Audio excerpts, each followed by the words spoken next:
महाराजांसारखी दाढी राखणं, कपाळाला चंद्रकोर लावणं ही हल्लीची रीत आहे, चांगली गोष्ट आहे.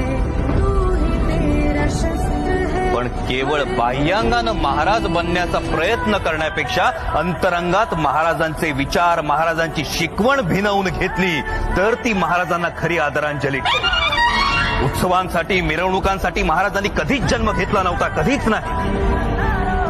त्यामुळे महाराजांच्या जन्माविषयी चर्चा करण्यापेक्षा उभा जन्म, महाराजांनी ज्या कार्याला स्वतःला वाहून घेतलं त्या कार्याची प्रेरणा घेतली तर ती खरी शिवजयंती ठरेल.